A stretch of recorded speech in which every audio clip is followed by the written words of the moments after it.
Now we're into 10th and 15th generation machines that don't look much like their forebears. But pinball is still pinball, even if it is more complex and expensive. To design a pinball machine, it costs about $1 million. To just change the artwork and the sounds and this and that is hundreds of thousands of dollars. Developing a pinball game can take a year. First, Stern brainstorms and creates a proposal that has everything a licensor needs to know about the new baby's look and feel. Once the licensor approves, the theoretical becomes real in the hands of designers like Dennis Nordman. It's his job to decide how many angels should dance on the head of the pinball, so to speak.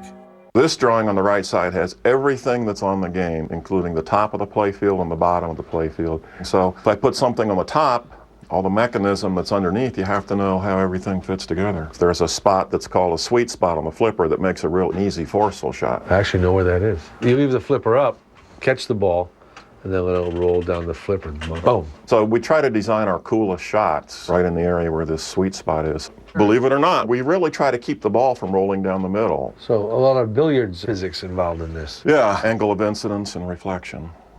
When we come back to Made in America, we'll put the ball in play at Stern Pinball.